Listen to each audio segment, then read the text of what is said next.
I am here with the worst mom in the world. This is what people say, but I'm here actually because I think she's the best mom in the world. So... Thanks. Hello, Mrs. Lenore. Hello. Oh my God. Now I got to say your name. Phidias. Yes. Phidias. Close. Yeah. It's so hard. I'm so sorry. So tell us the story first for people that don't know why they say that you are the worst mom in the world. And then we're going to talk about why you are the best mom in the world. Ooh, okay. Both are a little uncomfortable. Worst comes from years ago. Our younger son started asking me and my husband if we would take him someplace he'd never been before, let him find his own way home on the subway here in New York City where we live. We talked about it. We hadn't thought about it before. How much time did you talk about it? You know, it was probably a couple of months when I think about it, because he had asked a couple of times and we just, you have to put things off. Yeah, someday, sure, kid. And then one day when I had nothing to do on a Sunday, I said, okay, today's the day. We'll do it. Like what? It's like that thing you wanted to do, go home by yourself on the subway. So I took him someplace he'd never been, which is Bloomingdale's, a super fancy store where we didn't shop. And I left him in the handbag department. And he knew the place? No, he hadn't been there before. I mean, he knows the city. And, actually how old behind he you was? is a map. 9 years old. Cute, curly haired. And by himself in the big city. I left him in one department. I went out another door to take a bus home. And where I left him was actually right where the door is to the sidewalk. And then there's the subway is right there. So he went down in the subway. I wasn't there. He must have done it. He got home, right? And he got lost a little. How many hours after? Oh, my God, not many. Like an hour altogether. It was not, so it was not a day's journey. You were not right? worried. I can't remember, he's 9 years old, he's 25, he's about to turn 25. So was I worried? I don't remember being particularly worried that day. I mean, that doesn't mean I never worry. I think I am actually a worrier. Ask my husband, he'll be home later. You can ask him. But, I've worried when he's late and it's dark out. But that day it was a Sunday, it was during the day. And I knew that the route home, he had to figure out the route home, but the route home was just a couple of stops south on a train, and then you pop out, and then you take a bus across town, and you end up in our apartment, which he did, levitating with excitement and joy and pride. And so were we. We were just happy. Was he excited when he came? Yeah. No, it was cool. It was like something he'd been wanting to do. He'd been vaguely nagging about it. And then he'd done it. And it felt like being a grown-up, which has been, used to be what kids wanted to be. What do you want to be when you grow up? Grown up. And so this was great. And now you think the case in the United States, people are not allowing their kids to do this? Is the question, are they not allowed? Well, it depends. What percentage you think of the parents, they are overprotective in the United States? Oh, there's so much to unpack there because... First of all, I don't know what percent, but I know that what they call childhood mobility has been going down, independent mobility, allowing... What does that mean? It means when you allow a kid to do something on their own, walk to school, the store, ride their bike. I know that the percentage of kids walking to school is down dramatically since I was a kid, but it's down to about 10% of children now. And when I was going to school, it was more than half. And I know that the age that people think that kids should be or could be on their own keeps going up. There was a study, there are actually 2 surveys recently that said, what age do you think a kid can be outside on their own? And Americans across the country thought the average age was 10. And then what age could you go to the park by yourself? And that was 12. And I sort of hate reporting those statistics because that renormalizes the idea that, no kid should be out until 10 and they certainly shouldn't be in the park until 12, when I think far younger. And I'll bet in your country, kids went out far younger than that, like 5, 6, 7, right? On bikes and wandering around. Yes? Yes. Yeah. But with going outside, there is some stuff that are happening. When I was 7, 8, and I was going by myself down, sometimes I got a lot of bully. Oh, really? Alone with the other kids. And so there is some stuff that are going to happen what's your response to that? Because couple of responses. First of all is if we're going to wait until there's absolutely nobody mean left in the world and no crime and no bullies and no tripping hazards and no rain, how long are we going to wait before we let our kids go outside? There's never been a perfect world. And yet somehow until this generation, we could accept that and still understand that it was good for our kids to be out there. And one of the things I've been thinking about, I was thinking like, if I ever give a TED Talk, I would like it to be about how you want something to go wrong when your kids are outside or when your kids are doing anything, because that's interesting. It's kind of cool, right? I once asked an audience this is an education conference. I asked people to tell me about something that had gone wrong when they were a kid. Actually, I'll ask you. Can you remember like a particular incident when something went wrong when you weren't with your parents? Probably how old? Just remember, like oh my God, remember the time when. I don't want your teenage years. I don't want something with pregnancy. When I was 15, I went out and I got drunk with my friends. Did I say I wanted your teenage years? I didn't, but go on. I got drunk with my friends and then I didn't return home. I woke up in the middle of kind of a desert. Desert? Yes, a desert place, but on a bus stop. A deserted place. A deserted not place. Like the Sahara. Yes, not the Sahara Okay, desert. that would have been hard. Right? And I woke up and I was like, oh my God, where I am. And I got stolen my phone and my ID. And that was at 15. Then what happened? Then my parents were searching for me and my mother was crying. And she was, I think that's why I'm a great person to do all these conversations. Yes. Because I'm like, I think you are going to find a lot of people that had childhood and like my father started going to the psychologist because I was a very extreme child. So you're not going now, to, of course. Not now. You're going to find one of the most extreme cases here to discuss, which that's why I was very interested to talk to you. So anyway, so my parents... They found you or? Yes. After I was a lot better, I waited for the bus, I got the bus, and then I called my father after like 3-4 hours and I told him I'm alive and he was so happy. But because they actually put everywhere in the bus in Cyprus, because it's a very small island, to say my name, and they gave a photo of me because they were very worried. Within 24 hours all this happened? Yes. Like you went out drinking and then by the next morning your name was on the bus? Yes. Wow. So that shows you're like the Amber Alert of but Cyprus. Honestly, and like my brother was afraid or searching for me, and like all my family, and that they were terrified. They were terrified. But that was, I think, one of the most educational moments of my life, because like I understood, like, okay, like there is people that they love me and I should like message them, and like I should be a bit more responsible with the drinking. You never know what will happen. And like that, I think that was the big thing when I stopped drinking more. So I think those moments is what you're describing. You want them to happen. And when I told you before, I was bullied. Those moments, I think with those moments that I was bullied and I was trying to figure out my way through the world of the other kids, it was how I got socially, I understood socially.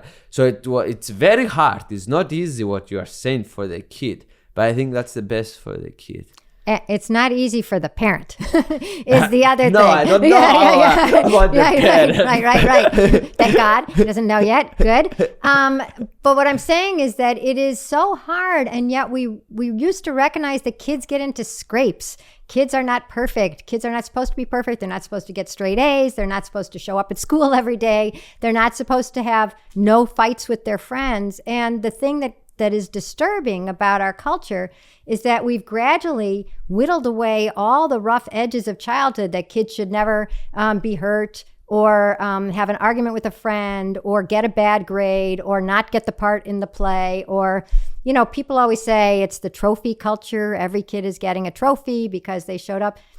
And what I like to do is step back from that and say, you know, the culture is insisting that adults be with kids all the time, show up at every soccer game, drive them to every school activity. I mean, I realize this is an international audience and it might not be quite as bad in other countries as it is here, but it's almost required that an adult always be supervising a kid's life. And when that happens, they will intervene if you're bullied. They will tell you you can't drink that. They will drive you home. They will take away your keys and deliver you to your parents. And, you know, without any life experiences, we somehow expect kids to be, you know, mature and resilient and have figured things out. But you figured these things out by hurting people and by being hurt.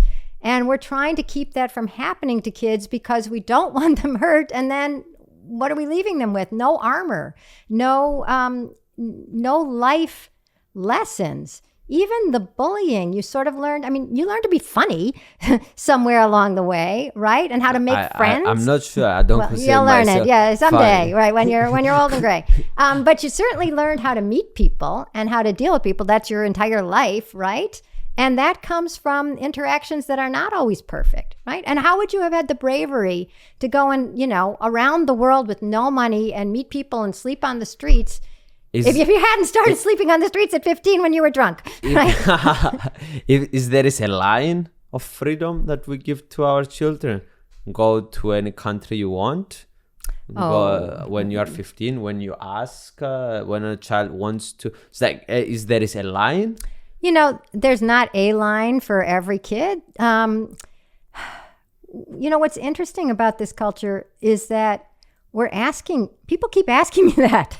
I don't know you. I don't know your kids. You don't have your kids. I know we discussed this already, but parents know their kids certainly better than I do, and they don't have to ask me. They can look at their kid and think, you know what, she's getting older, or she's read some great books, or she seems to have a good head on her shoulders, or she needs a little bit more confidence. But I think people are stupid actually, and they can't decide if they're people aren't stupid. What happened is my mom, which is 2 generations ago already, lived in a culture where when I was 5, it was time to let the kids walk to school, to the local neighborhood school. I grew up in the suburbs of Chicago, safe, quiet suburb.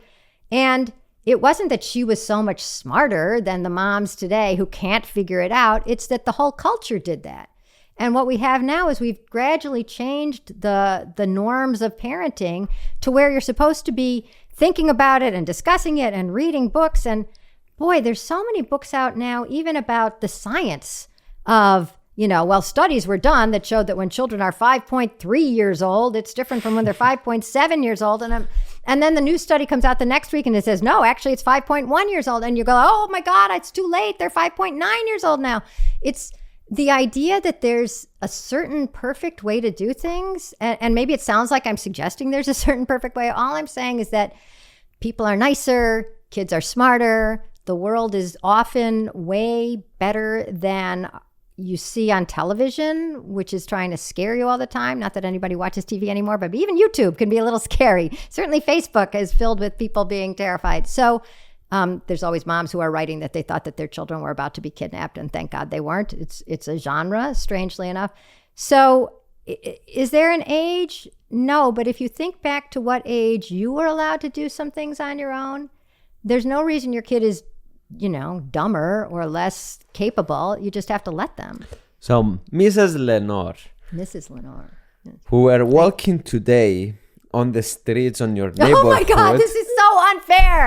I've lived in New York since 1981 and I don't recall seeing any crimes. And then what happens is so unfair. Don't ask. And Stop. What happened? Stop. No fair. And what happened? We saw a person. We did see a person. Kind of. Doing a robbery. Maybe a robbery. I don't know. Yeah, stealing the stuff from the market was not like huge, but they were fighting and tried to keep him in the shop. And that happened while we were walking in the neighborhood. It did. So in my nice, safe neighborhood that I highly recommend, which is Jackson Heights, Queens, this is the only crime I've ever seen. Well, actually, one time besides that, I was pushed down once. But anyways. So what you have to say, so if we had a kid there walking by itself, so what's the... Well, as you can see from the fact that we're here calmly talking and not cut up, nothing happened to us. We walked by. I tried to like stand in between you so you wouldn't see it, but it was just a strange moment. I mean, life is filled with strange moments, and I don't even think it was particularly instructive.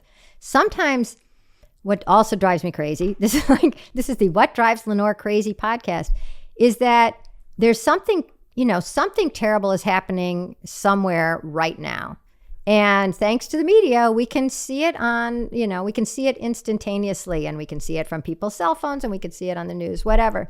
And when you look at the news, which I realize is an ancient concept now, watching the news, but when you do see the news, it's all the bad things that they could find from anywhere, one after the other, and then a cat story at the end. Oh, see, we're not just bad news, there's a cat. But really, that's the bad news in my neighborhood. I've lived here for 13 years. Like I said, I was pushed down once. And now I saw this strange tussle in a deli where some guy seemed to be trying to leave and the people were holding him back. I'm not even sure exactly what was happening. And that was disturbing and sad. And nothing happened to us. And we continued on our way. And then we met our friends who sell things on the street. And if you'd had more time, I would have taken you to all my favorite groceries. So something imperfect happened because the world is imperfect. Yeah. To what we were saying before, I think even like we talked about it as well, like the worst thing whatever happened to while we saw that it was a rabbit in front of us, and it was very safe for us. We were walking next to it, and it was nothing to do with us. You kept gaping. I was like, let's keep going. And I was like, wait, let's go on. Even if it's a child by itself there, the people around there are not going to let anybody harm the child. Like so many times I got into situations like all the public is defending the person that needs to be defended. So yeah, and like let's say I told you I have a 16-year-old brothers, twins, and even I wanted them to be there to witness that. Because now they'll just have to hear about it from you. Yes, right? But I think this is the moments of growth, and I think this is the stuff that yeah. So not all the people, whatever, are good, or like why the person was stealing. Maybe it had no food for like 5 days, and like you start understand. Oh, that's interesting. Maybe some people are starving for food and they're going to do some bad stuff. So you are having an understanding of the world. So in the real life, it's better than a bubble. Yeah, to be out there. So, and when you talk about like most people will help a kid, that is so true. And so the idea, people are like, why would you put the kid on the subway? There's so many people there. I'm like, that's one of the reasons. There's so many people there. I mean, if anything, like nobody can drag him off. You don't think that people are going to tackle your them. Child will not start shouting if a stranger. Right. So people sometimes say, would you leave $1 million on the subway? And I'm like, I don't have $1 million. But if I did, no, I wouldn't. I'm not an idiot. But $1 million can't say, get away from me. $1 million can't run away. And even the fact that we're talking about this as if it might happen is already what's so strange about this era. I mean, when my mom was letting me walk to school, there weren't people going like, oh, but Mrs. Skenazy, what if, she's taken? What if she never comes home? What if somebody flashes her? What if she's stabbed? Do you think it's mostly the media that have us this perception the last years? Because it was not true, like, as you say, 40 years ago, 50 years ago. So you think it's the media that magnifies the glass, and we have this perception that always something bad is happening? I think it's a couple things. I think, sure, the media, when I was growing up, I can't even tell you how long ago, but it was before cable. Then along comes cable. They have 24 hours to fill. And there's one station that just fills it with news. And what news is going to keep you glued there? I mean, like, how many times can you say the weather? I mean, actually, it's all the time. But but when they have when, I hate to say it, but there's something horrible that happens with a kid, or if they're searching for a kid, that keeps you gripped there. And it's almost like it's sacrilegious not to watch. You love this person, you want the best to happen for them, or something tragic happened and you're mourning with them because it came into your house and you saw videos of the kid. And so first of all, the worst things became much more immediate than they used to be. And then the news media is just part of it. And the news media, remember, is not there to inform you, it's there to make money. And the more people it can have watching, the more money it makes. You make the money on the eyeballs, as you well know. And so tragedies involving children and strangers turn out to be the most, it's weird to say it, but the most popular and also stories. On YouTube they tend to go more viral when there is a child got stolen or a child got killed. Or would your child ever go off with a stranger? Those are very popular videos too, implying that strangers are swarming the parks and pools, looking for children to take away in front of their parents, and nobody stops them. So first of all, the media does infect you. And of course, there's been only more media since I was growing up, from TV to cable to internet, YouTube, TikTok, whatever. But then something changed in that we started thinking it was normal to, the word is catastrophize, or I call it worst first thinking. It's like considered a hallmark of normal, good parenting to think, I don't want to, I can't let her go because if something bad happened, I could never forgive myself. You sort of go to the worst case scenario first, the darkest, scariest, most regret-filled place, and you work your way backwards. I don't want that regret. I don't want that to happen to the kid, and I don't want to live with the regret. And then you say, so I'll just walk around. I'll give you my favorite example of late. Oh, actually, there's so many, but I'll tell you one. So I was talking to a guy in suburban Kentucky. It just sounds like the quietest place in the world. There's not like what we just saw on the street. And he got more bold and started letting his kids do some things on their own. And they were 12 and 14. And he let his 12-year-old go to what we call a play date. It used to be just called going to play with your friend. 2 houses down, 12 years old. And the mother of the other kid, when the play date was over, walked her back. And she said, it was the same thing. I just wanted to be safe if anything bad happened. So first of all, it's almost like chastising the dad. Why did you let this kid walk two houses by herself? But then I can't imagine any other era in history when we thought of a 2-house walk in a non-war zone as dangerous enough for a 12-year-old to need a chaperone. I mean, to have that be good parenting, normal, kind, safe parenting is off the charts. So you are doing this for a lot of years. A lot of years. Did you witness like weaknesses of the child growing up with this type of parenting? Here's the deal. First of all, I don't blame the parent. I mean, we keep calling it parenting, but it's the culture that makes the parents this way. If the lady who walked the kid 2 houses down had been born 50 years earlier, she would have never thought of bringing this kid down. So there's a culture that's telling parents that if you're not with them all the time, or if you're not hiring somebody to be with them, whether it's they're at soccer and they have a coach, or they're after school, or they have a babysitter. So when you have a culture that's telling us to be with them all the time, all I can tell you is in the aggregate, I hate worrying parents more, but in the aggregate, as children's independence has been going down, anxiety and depression and self-harm, I hate talking about it, are going up. And I don't want any parent to think, that's why my kid is anxious or depressed, because there's so many, it's not just parenting in this culture. Social media. There's social media. So many emerging new things like video games. You don't know. Or school day is long in America. Since when I was growing up, the school year has grown longer by about a month, and the school day is longer. Now there's homework. parents have to supervise all the reading logs. There's so many scheduled activities. You're driven. You don't have as much time out in the sun or playing. So there's a whole lot of things that have changed in childhood rather dramatically in a generation or two. And parenting is part of that, but it is a whole culture of supervision. And as the supervision has become more and more pervasive, down to like, where's my phone? The kids are always watching, you're always watching where your kid is going every day. I mean, you can understand how that would be depressing to kids, because it's like being, not a literal prisoner, but you're not trusted. And somebody's telling you it's so dangerous that they have to watch out for you or be with you or track you. And so that's what I've witnessed, but I can't tell you, you parented wrong and now your kid is miserable. That's pointless.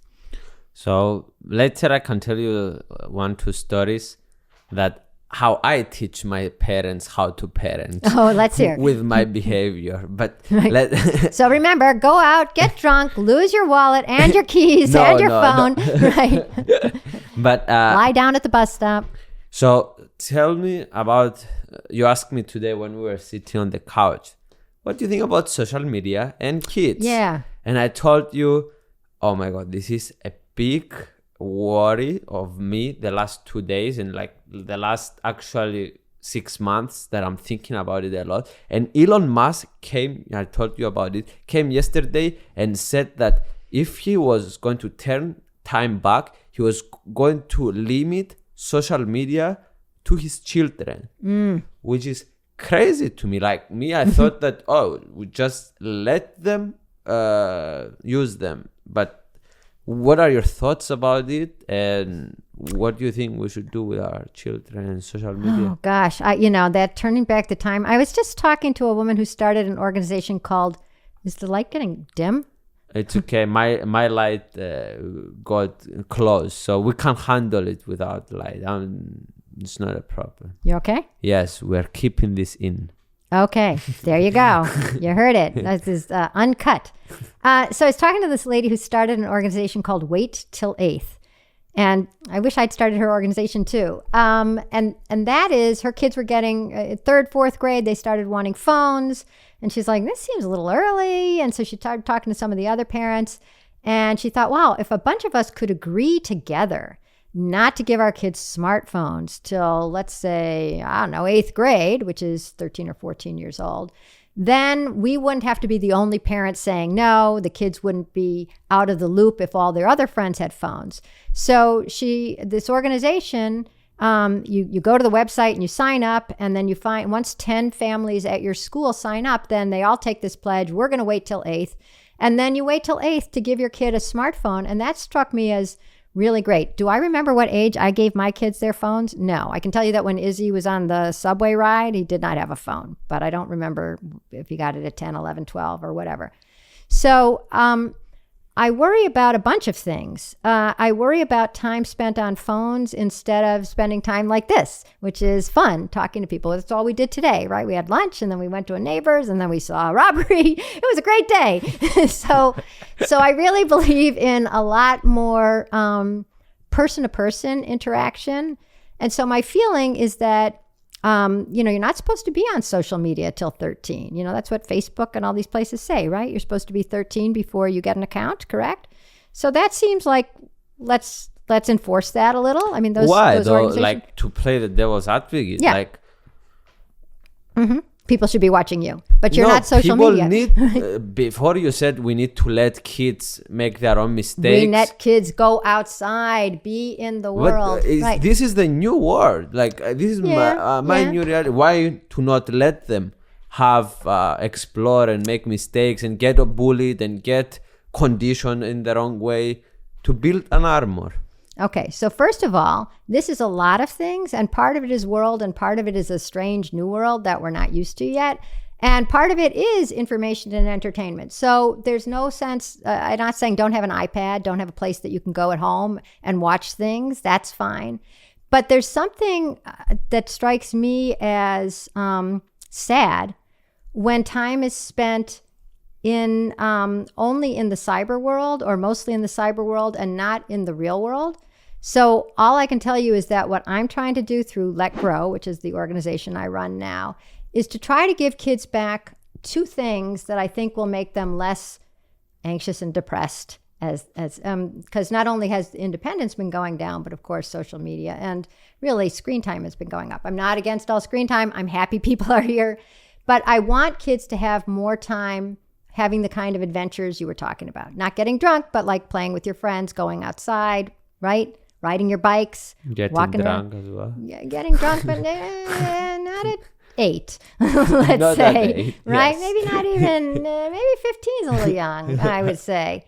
So how do you get that in a society that keeps saying you have to be indoors or in the car or in an organized activity? You don't have any time to explore, to play, to go shopping, to run an errand, to babysit your younger brothers, right? So what I'm trying to do is give kids back that kind of time, this independent time where they're playing without devices, but with a lot of other kids, mixed ages. We suggest that schools stay open after school for mixed age, free play, make up your own games, solve your own arguments, stomp off, and then come back to learn all that give and take that you were talking about before, that you learned with your friends, right? You learn it when you're in person. So right? you prefer the real world interactions. That's part of it, right? So I prefer play, right? And I would like kids to be exploring. And I also want kids to be allowed to be outside on their own doing things so that they are part of the world and not just stuck on the couch where, what are you going to do? Of course, you're going to go to that alternative world. And I haven't formed all my thoughts about this completely, which is too bad because I have an article due tomorrow about it. But there's something less terrible to me. There's something fine about watching things, looking at YouTube, learning how to do things, being amused, versus look at me and do you think I'm cute? Look at me. Do you think I'm skinny enough? Look at me. I'm depressed. What should I do? There's something weird about interacting with people who don't know you at all and who might not have your best interests because they don't have to interact with you again, right? They're just strangers. So I think there's something worrisome to me about kids and anybody being able to like or dislike online versus trying to deal with people in real life. There's a difference to me. Yes, yes, I feel the difference with personal experience because when I was, let's say, 14, 15, I discovered maybe 13, I discovered one game online that I was playing like Crazy. 24/7 for like 6-7 months straight. Wow. And I was like, so I saw that I discovered, it was the first time that I was like, oh my God, if I actually put time in this, I will become good. And I became better than my friends. And I understood, oh my God, whatever I tried to do, I obsessed over it. So I started understanding myself through this game. And it was the first time that, I became successful in the game. It was my first success. So I found very interesting moments with this gaming stuff. So, but you are so for you, that was a positive. You are saying that there is a difference between the social media and Instagram and likes and like being able to the online world of different online. Well, I'll tell you. So the person who I defer to and consider so smart on this issue is a man named Peter Gray. He wrote a book called Free to Learn. He is one of my next guests. Am I making my list? Oh, yeah. No, he's so wonderful. Everything I say about play is just me paraphrasing him. And once I was at a conference and he was there and I was like, oh, no, I have nothing to say because there's the guy who actually said everything, all the anecdotes, all the data. It was terrible. But he's actually one of the co-founders with me also of LetGrow.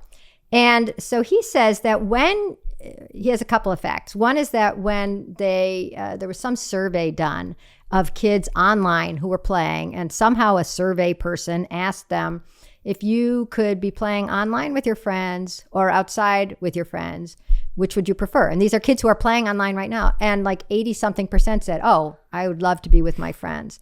So he thinks that one of the reasons that maybe you and a bunch of other people have obviously found their way to online games is that's where you can still play. Your parents aren't saying, no, it's not dangerous. It's dangerous. Don't go to the park, or I'll go to the park with you. I'm bored. Come back. Parents don't want to spend from morning till night on Saturdays just waiting for you to ride around the neighborhood. So without being able to hang with your friends, here's a place where at least you can, build some skills. And from what I understand, I'm so bad. I tried to play a video game and all I kept doing was running into the wall. It turns out to be much harder than I thought. But, you can strategize and trash talk and befriend each other. So LetGrow, thanks to Peter Gray, says that schools should stay open afterwards for all this free play. And I went and interviewed kids who had been in one of these clubs that we suggest. We call it a LetGrow Play Club. How original. And I asked them this same question, which do you prefer? And they all love playing video games, but they were poignant. One of the kids said, I really like video games, but then you take off your headset and there's no one there. It's like, well, that's pretty obvious. But for him, he was bereft. He said, but if you play at Play Club, then you see the people the next day, right? And they're part of your life. And they're not just playmates. They're also classmates, and they're kids you eat your lunch with. And there's something sort of thin about it's a screen versus real life with all the interactions, and you fell and I pick you up. That's different. So you said that this is an experiment that you guys are doing. Oh, no. So I wrote. So you have a school. We have a bunch of schools. What we're trying to do is get more schools. Please consider this for your school or your kid's school, or a bunch of you are in school right now. So we have two things that we recommend schools do. All our materials are free. You can find them at letgrow.org. I'm sure it'll say it at the bottom. Link in the description. There you go. So the LetGrow Play Club is where we ask schools to keep the school open even before school works. And the teachers love it when it's before school, because then the kids come early, right? They're not late and they've had a great time, and then they come in and they're ready to start their day.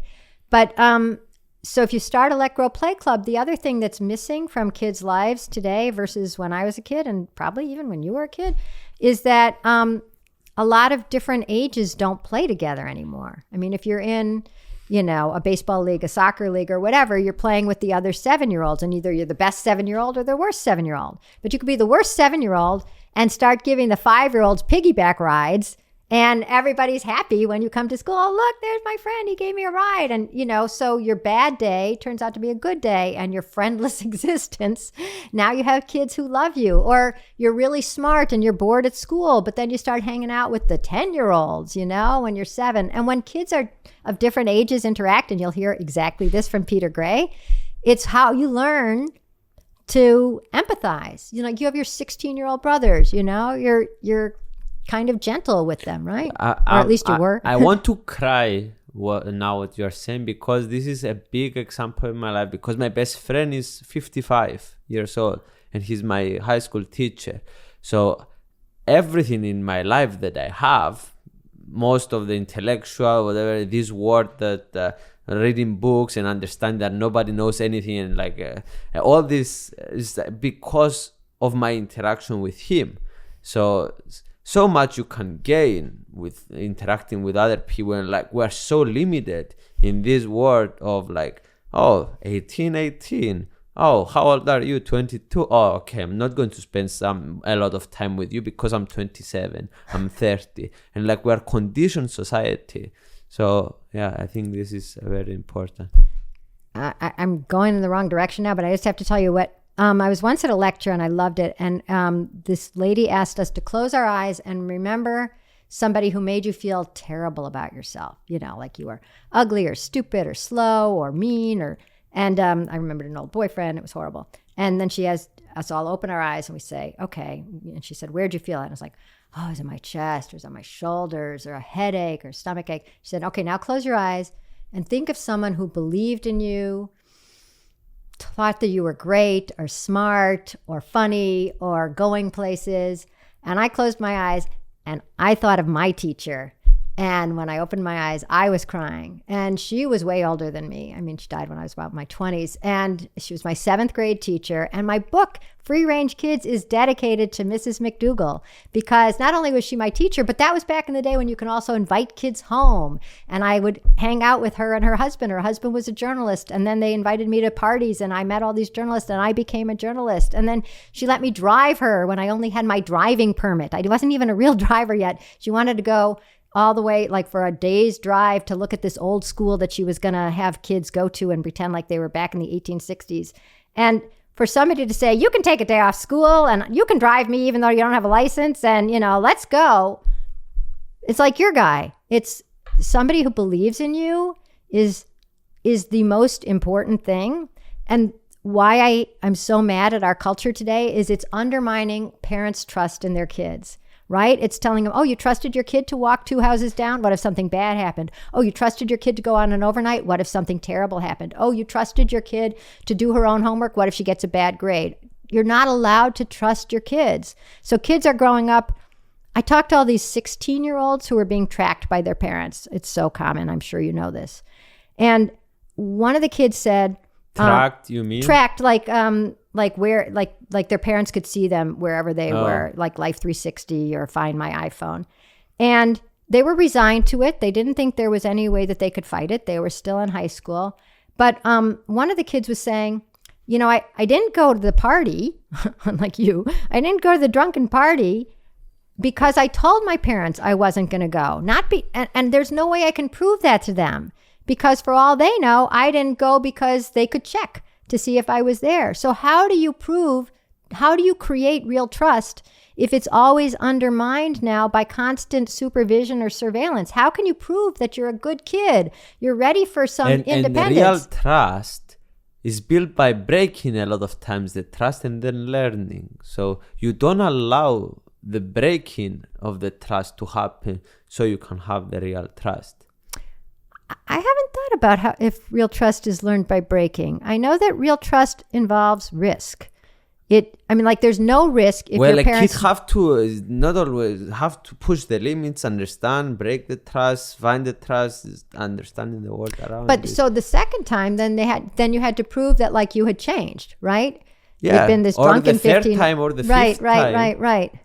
Right. But these are parents who have to live with some of the anxiety, and we're being told, no, you don't have to live with anxiety. You can have absolute knowledge, constant stream of information about, well, first of all, about everything, about the weather and about, you know, what's going on in the world, but especially about your kid. You can find out, where are they? What are their grades? Who are they with? You can read their texts. And we're being told now that to not be aware of everything in your kid's life, down to where they are on the block at the moment, is irresponsible and dangerous. And so that's why I feel great empathy for parents, because you're being told you shouldn't trust your kids. You shouldn't trust that they did their homework, that they arrived at school, or that they're on their way home. And so parents are driven crazy because they think the second they don't know what's going on with their kid, something terrible is going to happen, because that's what they've been told. And kids are being driven crazy because there's no way to prove that I'm growing up. I can take some risks. I can be responsible. I can handle some problems. I'm me. I'm not just us. And that's the entire culture that I'm trying to change. If we give kids back some independence and parents realize this feels great and the kids feel this is wonderful, I'm trusted and I screwed up and I'm okay, or I did great and I'm okay, that's what I'm trying to give us back, because without it, the kids are suffering and the parents are driven crazy. So can you explain me exactly how this school looks like? Yeah. The schools I'm talking about are normal schools, private schools, public schools, K through 12. So not only are we trying to get kids to the schools, just any school can go to letgrow.org, press a button. You have to give us your email, and then you get emailed to you our Play Club implementation guide. And it goes on and on for pages because that's what people expect. But really, it's just saying, have some balls and some chalk and have somebody in the corner who is an adult who's not going to intervene, who's there like a lifeguard at the beach, just in case something goes terribly wrong. But in the meantime, the kids are going to be arguing. Some kids are going to be a little lonely for a while. I'll tell you one story in a second. But that's just one of our school programs. The other school program is called the LetGrow Project. And once again, you go to LetGrow, download it, and there it is. And that's, the kids get a homework assignment that says, go home and do something new on your own without your parents. And this really is for kids kindergarten through high school. And so the parents who don't know when they're allowed to let go anymore. I mean, that's the whole problem. We've just discussed this, right? The culture is telling you if you ever let go, and something bad happens, you'll have no sympathy. It's all your fault. So don't ever let it happen. So now they're being told by the school, we have to let go. Ooh. And then they talk to another parent from the school and it's like, yeah, we're doing it too. Well, what are you doing? Oh, we're letting her go get ice cream. Oh, he's going to go get a haircut. Well, maybe they could go together. And so the guilt of letting go is lessened because somebody else is telling you to do it. And it's normal, right? No, you need it. How stupid people are. It's not stupid. You're not stupid if you're swimming in this culture that's telling you everything is dangerous. You need somebody to say, we'll take it on. You just, and it's not like the school tells you what the thing is the kid has to do, because it's up to you and the child. I really want to make pancakes. Oh, but I'm afraid if there's so many kids who have never scrambled eggs by 6th grade. I have to tell you, there's so many kids who scramble eggs for the first time in 6th grade or use a knife. So anyways, the kids and the parents decide what the project is going to be. They go do it. And when they come back, it's like magic. If you're on YouTube, go to World's Worst Mom and look up some of these episodes. I used to do a show where I was sent to a family, like one family each week for 13 weeks, that was doing some crazy stuff like feeding the 10-year-old in his mouth or letting the 8-year-old get a skateboard, but he had to stand on it on the grass.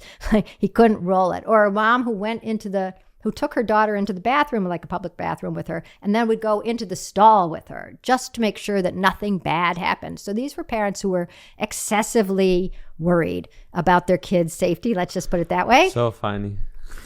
It was so weird. I'm not a psychologist. I'm a reporter. So I was like, what am I supposed to do? But the producers told me what to do. They said, send them out. So I would sit with the parent and we would send the kid out to go to the store or to climb a tree or to knock on the neighbor's door, or something extremely simple that nobody would have given a second thought in another generation or another country.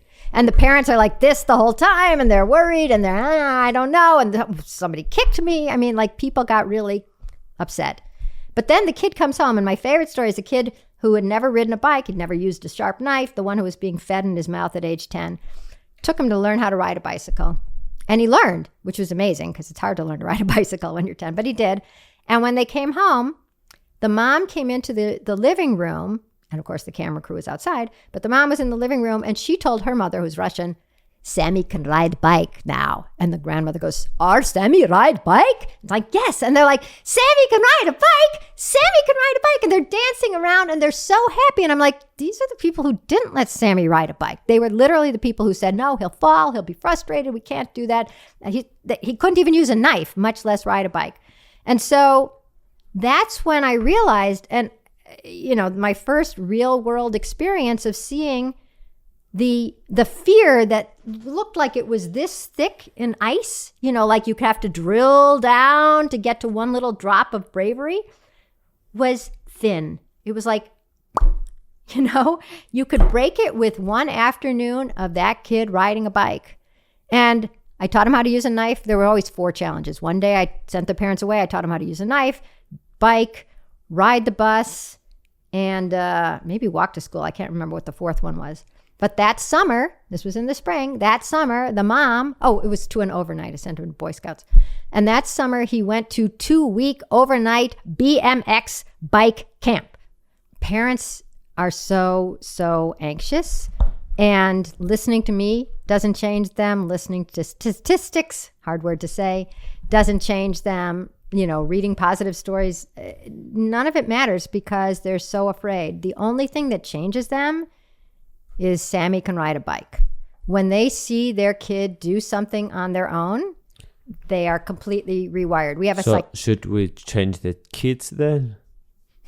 Should we change the kids? You have to. No, what I'm trying to do is, or what LetGrow is trying to do, and I'm not the only person, there's a lot of people working on this same, is renormalize letting go of your kids, giving them some unstructured and unsupervised time, preferably with other kids, preferably outside. So, my experience is that kids are actually becoming cleverer than their parents. At 14, 15, 18, because they have so much access to learning that their parents never even surfed the web like the hours that they did. So maybe it's easier to change the children and they will change. Actually, that's, we keep focusing on the parents because they usually are the ones who will or will not grant their kids some independence or some free time. But there's something very cool about harnessing the power of brilliant young people, and they're all brilliant. And I think that this was a thought a long time ago, and I've never done anything with it. So think with me about this. It is an insult that they are being treated as so fragile and so endangered and so dumb that they always need the kind of supervision that they know their parents didn't have. They ask their parents, and their parents go, oh, we had so much fun. We used to ride our bikes till the street lights came on. We played flashlight tag at night. We organized our own games, but you can't do that. I mean, kids should be insulted. How come I can't do that and you could? And oftentimes parents will reply, well, times have changed. Kids, go to LetGrow, click on crime statistics. I mean, I gather the FBI crime statistics for the United States, at least, and you can see that crime was going up in the 70s, 80s, 90s, and then it's been going down. And yes, it went up a little recently, but it's here compared to here in the 90s when your parents were playing outside. So I would be insulted if I was a kid being told that you can't do anything safely on your own or successfully on your own when you know that your parents had that kind of freedom. So going back to the stories, how I teach my parents how to parent me. So this is, I don't know, there is something here, I think, that maybe you can give me your thoughts. For example, me at 16, 17, I started becoming like a bit, I don't know, powerful. I started understanding that nobody knows anything actually, that, I can do stuff on my own. And I started going to seminars my own, started finding different things to do. And my parents were trying to force me to go to university. And like, I told them, you want me to be, I was like, you want me to be happy? And they said, yes. So I'm happy when I will have a farm alone and have goats in my farm. So I was like just taking it to extreme, and they didn't have to do, they couldn't say anything. They could, you don't want me to be happy, I was telling them. So, and they were like, okay, fine. And it's like, and after, wait, was the farm just a lie? Yes, a lie, but I was taking things to extreme for them to understand that there is nothing wrong with this stuff. And also, like when I was 19, I started traveling because the work with no money. And generally before that, my parents were like, oh, text us when you arrive. And I was refusing to text them when I arrived. So I was like, no, deal with that, you deal with your problem. And like, I'm going to be fine. So I felt a lot of powerful when I was 15, 17, 19, 20. And like, if I allowed my parents to do what they wanted to me, kind of, I was going to be a different person, I think. So I don't know, maybe, yes, we can educate actually kids, because it's crazy how much stuff 13-year-old kids know. Not even compared to what you guys probably knew. I don't know what you exactly knew, but they have how to draw. Access to any information, Google, TikTok, everything. And like, I was talking with my brothers, and they're like, they are even customizing the algorithm on TikTok for them to have like, oh, I want motivation. They have 3 TikTok accounts, one to see for fun, one to see for learning, and one to see for ads, to understand what ads wow, what's being fed to them so they can see. So I think there is I think the children, like, we label them stupid, and they're actually a lot cleverer than that's our point of connection. I mean, aside from all the others, is that what I've been saying since when I started Free Range Kids is our children are smarter and safer, and I would add now stronger than our culture gives them credit for. And parents are part of the culture. So what you're saying is fight for freedom.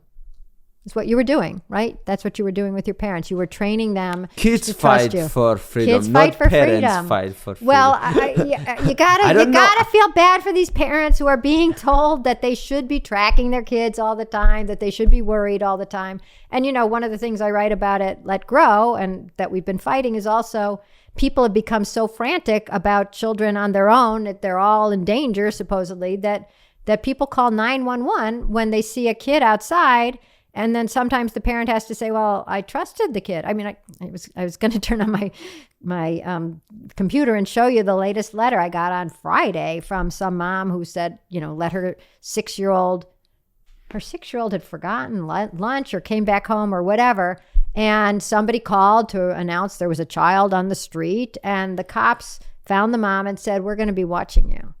This was in California. We're going to be watching you. As if they cared more about the child than the mom did, as if they knew the child better. Obviously, the mom thought the kid was fine walking home and getting her a lunchbox or whatever. So it's not just that parents are, crazy or stupid Maybe there or is neurotic. fear also what the society will say as well. Well, that is part of it. Part of it is what society will say. And then, so LetGrow's slogan is we're making it easy. We're helping people let grow. Normal, we want everybody to be doing it at the same time so nobody feels like the weirdo who's letting her kid ride the subway by herself. And legal, we're changing the laws. I mean, we've changed the laws in 4 states to make it sure that child neglect charges can only be pressed when you put your kid in serious, obvious, likely danger. Not anytime you take your eyes off them. Not anytime they wander off. Can you explain that with the laws, because the people don't know? People are going to say, what? I'll never go to America. Right? That is a crazy country. Well, so in America, we have 50 states. And about 47 of them, we did a survey, have neglect laws. What is it? When can you be accused of child neglect, like doing the wrong thing by your children, being so bad that you either have to be punished or, God forbid, have your children removed from your home? That's rare in this case. But the laws are open-ended. They say a parent must provide proper supervision or a child must be well cared for. It's like, well, I thought I was providing proper supervision by teaching Izzy, here's the subway, here's a map, right? But what if somebody else doesn't? And what if the caseworker who comes to my house, knock, knock, knock, Ms. Skenazy, your son was seen outside without you and you didn't even give him a cell phone? And I'm like, yeah, I think that's fine. It's like, well, I don't. And so when does the state have the power to say, we don't like the way you're parenting, versus when the parent gets to decide, and we are saying that the parent gets to decide until the parent does something really wrong, which is putting the kid in actual danger, letting a 3-year-old wander off in the night on the side of the highway. I mean, we all agree that that's wrong, right? Letting, a 4-year-old stay home alone for the weekend. These things are obviously wrong. But if it's a 9-year-old coming home with a latchkey or a 7-year-old playing outside, that's not up to a passerby to say, I wouldn't do that. That's up to the parent. And the state has to prove that you put the child in real danger. The parent doesn't have to prove anything other than, I trusted my kid. If you don't think that's right, you prove to me what I did so wrong. So the organization helped to make some laws that doesn't make the parents guilty. Right. Our organization, LetGrow, has helped. We don't pass laws. But with our help, 4 states have passed laws that we call reasonable childhood independence laws for the obvious reason. And that says that neglect is when you put your kid in actual danger, that anybody would agree was danger, and that is literally dangerous, not just walking down the street. Look at the dad who let his kid walk 2 houses down, and then the mom who walked the kid back.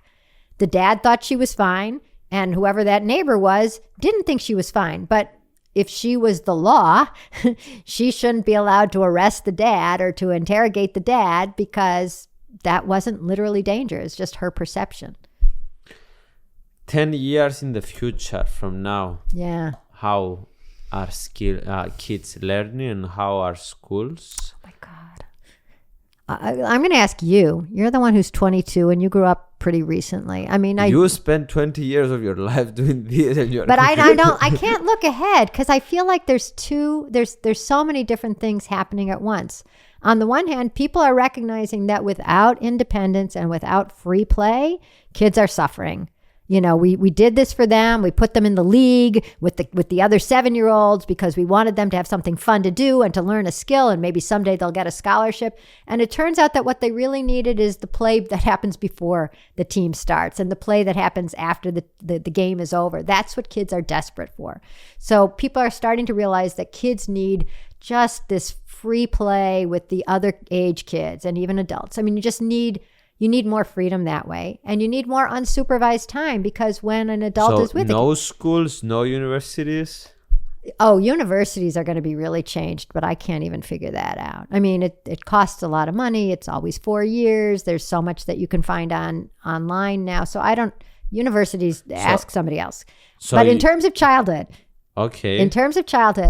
people are recognizing that kids need this free play that they've been deprived of.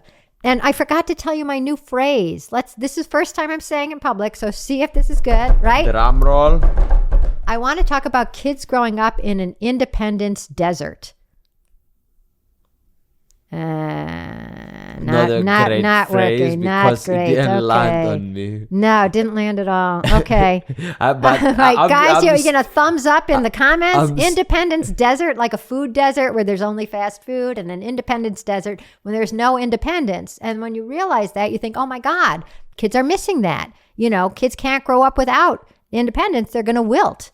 You know, so even parents who are well off, who are trying to give their kids the best of everything, will go, oh my God, I'm not giving them independence, and they need that to grow resilient, to learn how to deal with people, to become responsible, and to become trustworthy. And so if people realize that in our desire to keep them safe, we've actually jumped the shark and we're making them less safe because they're depressed and anxious because they never get a chance to see what they're made of or solve any problems or earn their parents' trust, maybe everything's going to flip and it's going to start becoming a free range, let grow bonanza. But at the same time, it's not like there's a less media, rich world out there. And it's, people have money, and the easiest way to get money from them is to worry them about their kids. And so you say, put this app on, track them this way, put them in this class, get this tutor. And so I don't know if giving them more stuff and more apps and tracking is going to win, or if the independence revelation is going to win. That I don't know. So a school looks for you in the future like you are not sure exactly. Not sure at all. But yeah. It will look like more like kids playing with different ages, more like playing, not... So this... I hope so. It has been hard to get schools to recognize the value of this, because it doesn't immediately translate into the things that they're responsible for showing. Are your scores higher? I don't know. Kids are better. Why to even have schools? I don't know. It's not let the kids just figure things out by themselves. I think that might happen more. I think that once, there was a school that started doing, I have to say it again, the LetGrow Play Club after school. One teacher was... This is an advertisement for is. the LetGrow LetGrow. organization. It's LetGrow. You don't have to capitalize anything. The point being that one teacher started it, and then by the end of the year, or maybe by the next year, 13 teachers were volunteering to run LetGrow Play Clubs after school because they saw such an amazing change. How many in LetGrow schools? It's a good question. Somewhere between 1,000 and 3,000, but I don't really know. Interesting. Because everything we do is free, and so they get the stuff and then they go do it. But I wanted to tell you about that school. So you don't track 100% if they are following through with the stuff? If they are... We don't, no. If you can figure out a way to follow up with everybody, I would love that. I really can't figure it out because we just give the stuff away. So you actually don't know who is applying it and to what extent and what results they have? We don't know about the results. We hear from people from time to time, oh, I started doing this, or somebody will just write to me and say, I had a question about our LetGrow Play Club. And I'm like, oh, you're doing a LetGrow Play Club. Oh, tell me more. But I wanted to tell you about this one where the one teacher started it and then 13 teachers decided that they wanted to do the same thing. And the reason was that the kids were so much better. I mean, the teachers wanted to do it because they saw this amazing change in the kids, and there were fewer referrals to the principal for discipline problems. So I think it takes this leap again. It takes a leap of saying, instead of just chess club and soccer and homework help after school, we're also going to have 2 hours of this mixed age free play. And then you get to see the results, and then you want to do it more. And it's like, wow, they're doing so many clever things. You watch them.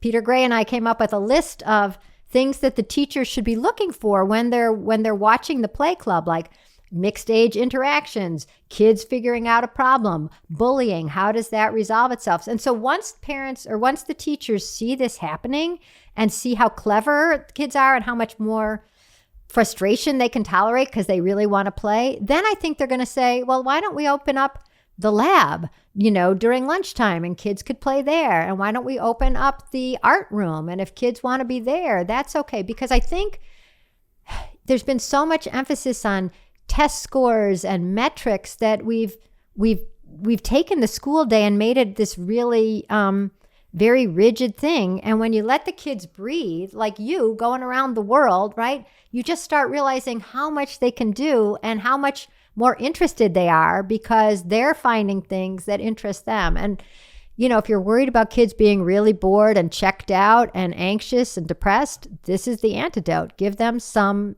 free time. And free time will lead by itself to all the results that you describe? It's got to help. No, I don't say that every kid with free time is going to end up Albert Einstein, because they had to, although you know what Albert Einstein did with his free time as a kid? No. He made card houses. You know how like you put 2 cards together and then 2 cards together and then you put them on the top.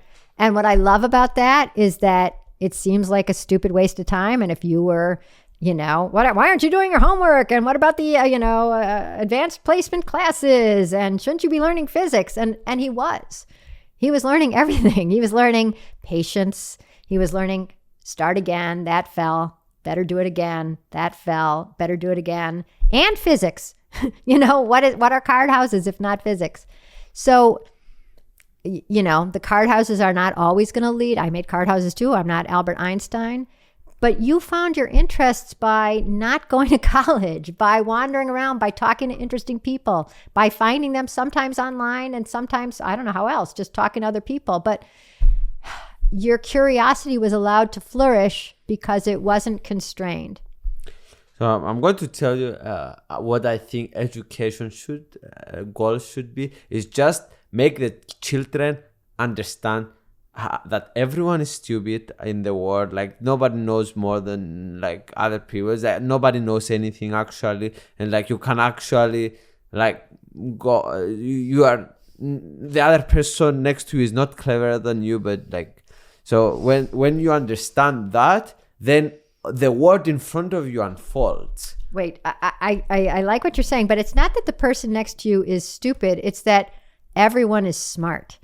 And everyone is the same. No, right. Maybe it is. But there's also, there's a saying I have to say from the Talmud, which is that you can learn something from everyone. And I think that's why you're going around the world. That's why I became a reporter. I just wanted to talk to people because there was always going to be something, a recipe, a tip for, what to do with your hair, a new route to LaGuardia. I mean, you can learn something from everyone, and everybody has a story. Most people have a story. So I have a question. Which one of the methods of trying to help this world with children or teaching the parents, which one of your efforts you think has more effect? Is it your books? Is it the LetGrow organization?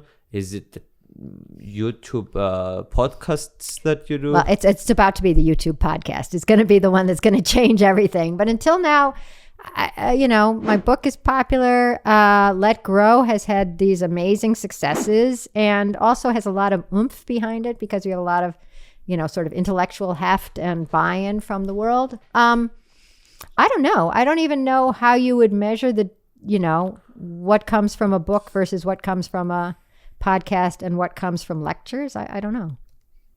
So you have no idea I don't know. which I one don't know. was more effective. Well, I'll tell you, there would be no LetGrow if I hadn't written Free Range Kids.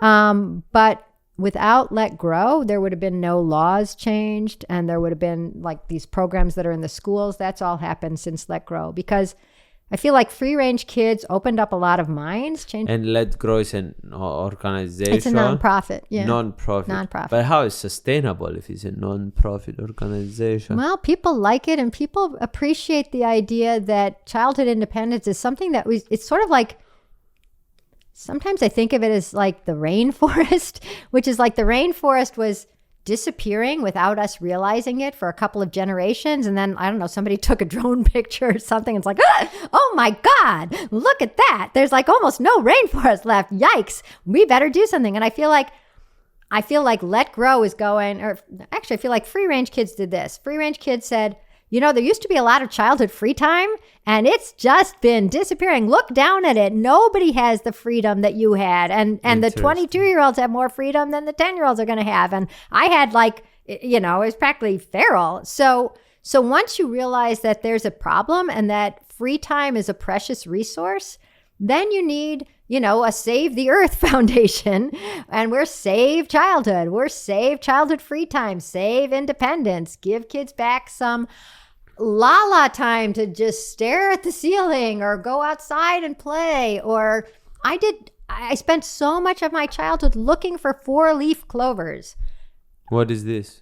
You don't know 4-leaf clovers? Oh my God, I'll draw you one. This. Oh wow, I used to be, you'll never believe it, I spent a lot of my time drawing as a kid. Oh, I found it. Yeah. So we put a picture for people to make fun of me that I didn't know. That is really weird. Why didn't you know?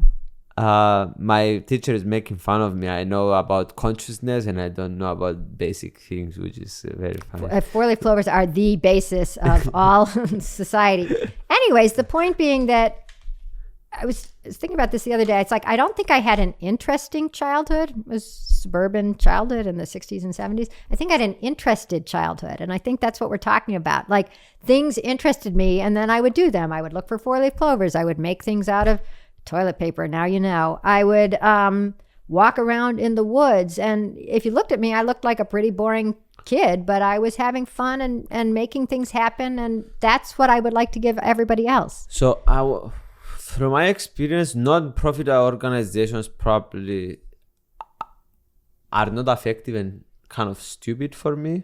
You like the word stupid a lot. I'm sorry to offend, a bad word. offend you if you spend all your life making... just the last 5 years. But they are not scalable. Like, it's... Some are. If there is a for-profit... That's why I'm putting out there for you to challenge my opinion, because... please challenge my opinion. Well, I'll tell you. So, because like when you make a company, let's say like Tesla, and you help. Let's say like Tesla. Yeah, why aren't I like Tesla? I would like to be like Tesla. Yes. It's you can make money, scale, do this on scale. So it's better for me to, for example, start a private school and scale that private school. Right. So I'll tell you what I tried. I tried to start a class. And it was going to teach children independence, resilience, creativity, and curiosity, and make your kid a leader. And I was going to charge, I put this out there, $350 for 8 weeks, every afternoon, every Wednesday afternoon, meet me. And it was a place in Central Park. And I waited for people to come, because this was this great class. Everybody's sending their kids to ballet or they're sending their kids to baseball. Why not send them to this leadership seminar? And you could be anywhere from ages, I don't know, I think I said 8 to 18. And the class was called, I Won't Supervise Your Kids. And the idea was, you bring me all your kids, all these different ages. I say, hi kids, nice to meet you, have fun. And then I go off to Starbucks. Because I did think that was a great idea. Like, nobody's realizing the importance of independence if I'm saying it free. What if I charge $350? And then you would start thinking, oh, you know what? My kid comes home so happy from that class, and she's making new friends, and she's becoming a leader, and she just made up some new games. So that was my idea. Like, nobody liked it. That's so funny. I thought it was great. I also came up with a holiday, which was take our children to the park and leave them their day. That was not very popular. Right. So I think that there's fun stuff to be had. I agree. Maybe maybe we should charge for our programs. Maybe that's the key. Maybe then we'd have 10,000 schools. If you had to pay, $100 to get the curriculum that explains when children have independence, they become more resilient. Start by giving them, have them go 50 yards from the house and then have them go 500 yards from the house. I thought it's better to give it free because I do want it to scale. Maybe the answer to scalability is charge. I don't know. So that's interesting. First of all, I think you guys are not doing horrible job, because if you are giving the ideas, for example, to a person let's say like me in the other side of the world, they might actually take all these ideas, which it actually happened because I learned Yes, from you guys, from my high school teacher in the other side of the world. So this stuff are applied in Cyprus, in the other side of the world, through you guys. Wow. So that with Peter Gray and you, so I think this is a very good start. But maybe one person can take the ideas and start actually a private school, and maybe it will charge a lot of money, and maybe we'll have facilities of whatever, PlayStation, music, violin, and there is no rules. They do whatever you want, and it's like Starbucks, the thing, and then it can do one another like Tesla, and charge, and this is become the results, famous. You make YouTube videos about it, and you grow it. So yeah, what do you think about scalability and all this stuff? I'd say I'm ignorant when it comes to figuring out the basics of scalability, but I'm happy to be talking to you. And aren't you talking to Elon? Right? And no, Elon didn't tell me anything about the LetGrow organization. No, too bad. Your high school teacher had heard about it? Yes. Wow. Yes. Wow, that's very cool. So here's the other thing we're doing that might help us scale. We are supporting some research that's being done at Long Island University, where a psychology professor and his PhD candidate student are taking kids who have a diagnosis of anxiety, like literally a doctor diagnosis, this kid is anxious, and treating them only with the LetGrow project, only with bringing in the parents and the kids, saying independence is good, start thinking about what you want to do on your own. And from what I've heard, and I guess it's sort of behind wraps, all I can tell you is that the results have been spectacular.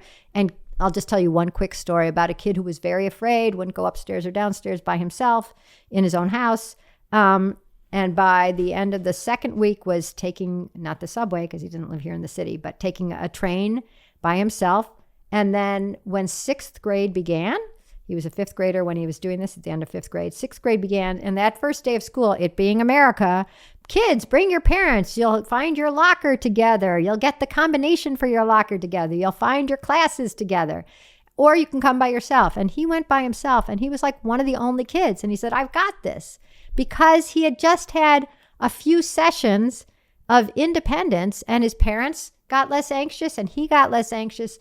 So if we start recognizing that this is therapy on top of everything else, therapy for this culture that is driving kids crazy with anxiety and depression, maybe that will help. I mean, we are going to have published results that show that, independence is therapeutic. Maybe that's the answer. Or maybe find the next Elon Musk and have it work on creating your school. That's creating schools sounds hard and painful, and there are schools, there's so many schools out there. If they would, they've adopted a lot of other things. There's physical education classes, there's social emotional learning classes, there's a lot of things that schools do. It feels like if they did ours, it's still free at the moment. Maybe we'll start charging, but if they do it, the results accrue.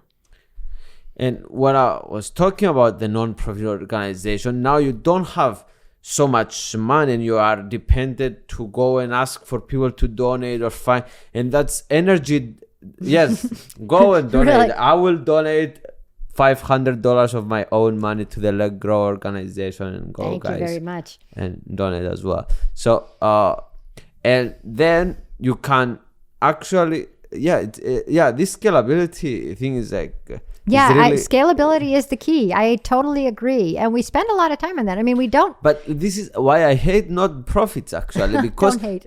no, because Don't be a hater. if you change the non-profit and you have it for profit, Yeah. you can actually have better results I'm game. I am game if you to have do. the right motivation and you have the right principle. The motivation is the same, to change the culture back to one that trusts kids with some free time and free play. So if, there are places there's like forest schools for young children to be playing in the forest, and parents pay more for that than for regular kindergarten, I think, because it's private. And so there are places that are recognizing that parents will pay to have their kids be happier and more independent and sort of more in touch with nature.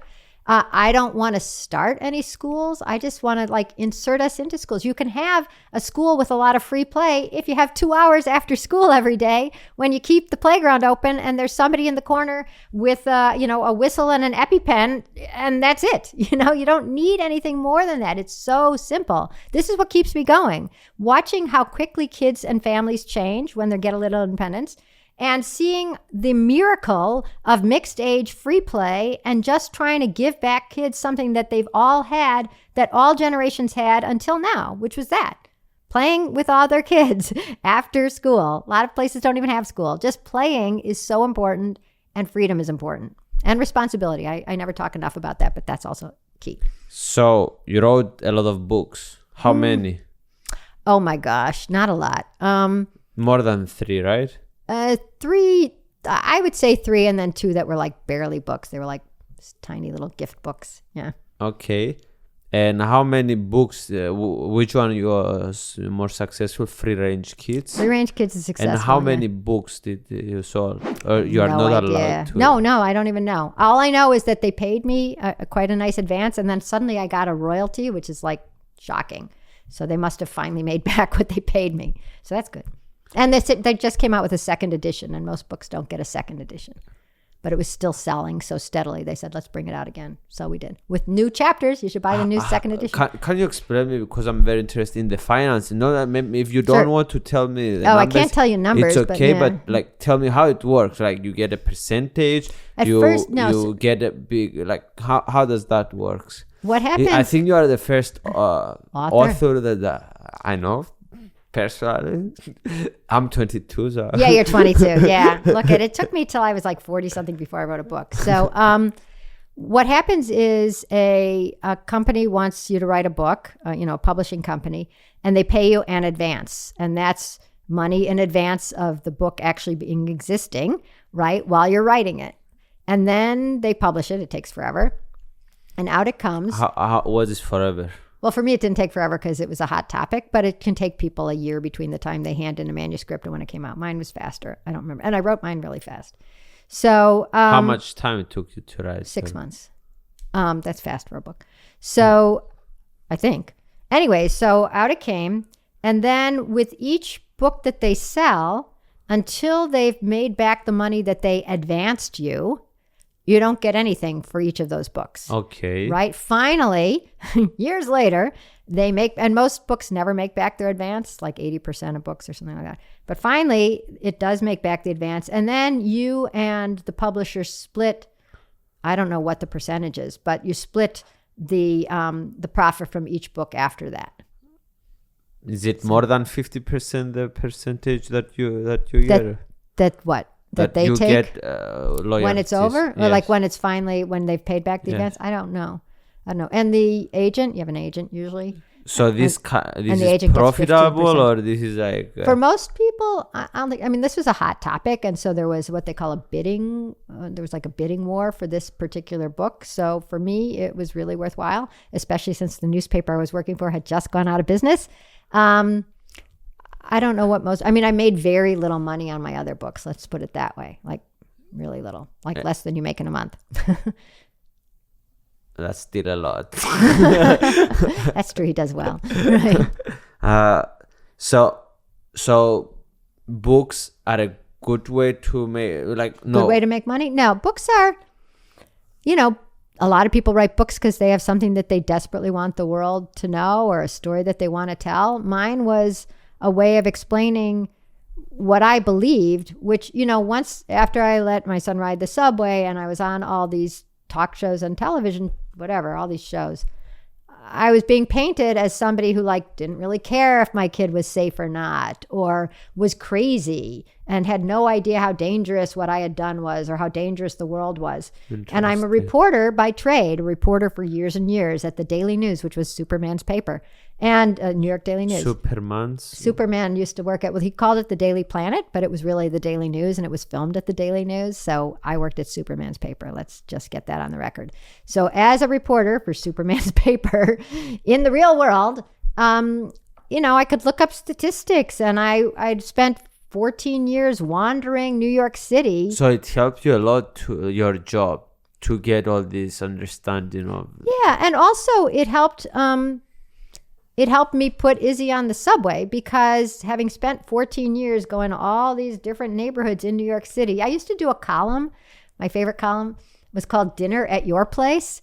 It was just like you. I would go and eat dinner with anyone who would invite me to their house. And, and then I'd write about their kids and their dog and their food and their country that they were from. And the only thing is they all had to be from a different country. So, it's like Jamaica and Japan and Croatia and Albania. And it was just delicious for the most part. Some less so, but mostly good. And then it got me into all these people's homes, and people would say well, what if they're inviting you over to kill you? And I'm like, I don't think they are. I think they're proud of their lasagna, and then I did a thing also where I was always trying to figure out how to get free food.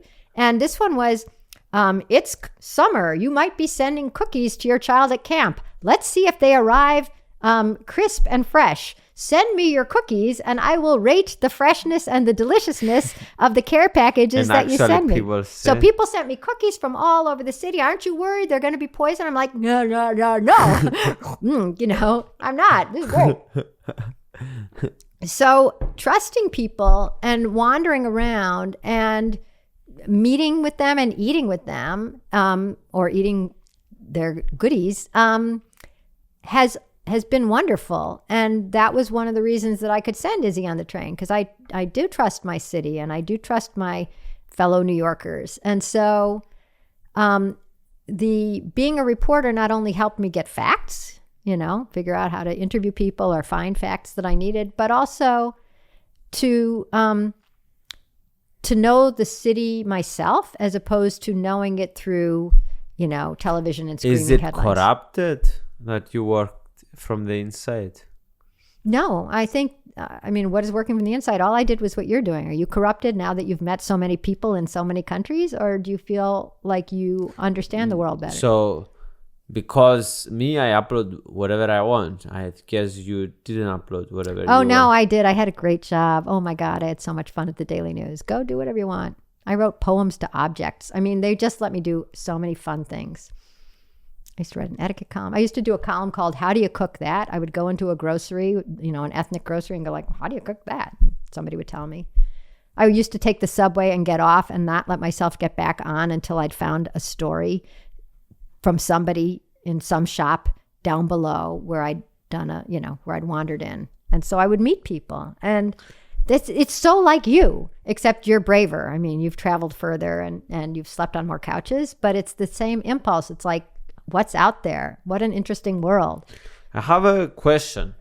So when we were talking, you said, all my life I believed that everyone has a good story to tell. A good story, yeah. And you said, now I don't believe that everyone has a good story. Now I'm more interested in ideas. Yeah. So for years and years, interviewing people was just turned me on so much. And then something got to me. Like tonight, we've been talking about ideas. How does a culture grow afraid? What is the role of trust? How come independence has disappeared? How come play is so important? These things started to interest me, and I just assume it's age. When I was your age, all I wanted to do was meet everybody in every house. I did a story once where I went into an office building and I just knocked on doors and said, what do you do here? What do you do here? What do you do here? And I just passed that building recently. And that was fun. But now I want to know, why are we so afraid? How come childhood is so different today? What is the role? How does tracking change a relationship? How are we dealing with the thing that's really interesting now is, have we lost our, like the trust muscle?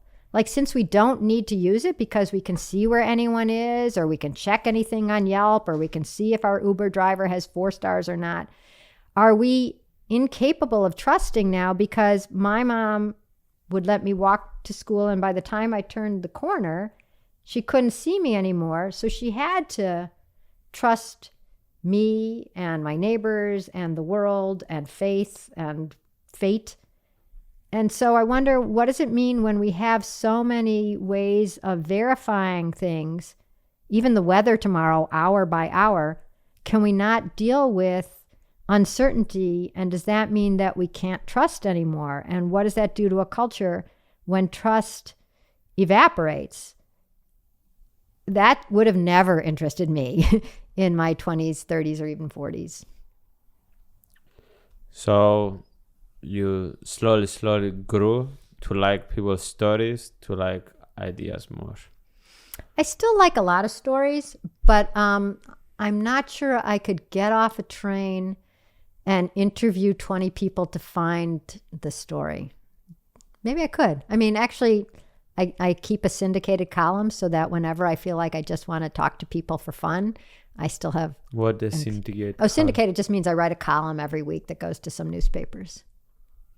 Okay. So, I keep Does it goes always with your name? Yeah. Under? Yeah. You can look it up.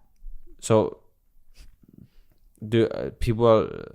How many people read your stuff? Oh, ever fewer. I mean, it used to go to this many newspapers, then this many newspapers. All the newspapers are dying and can't afford to even run a column that costs them whatever pittance it does.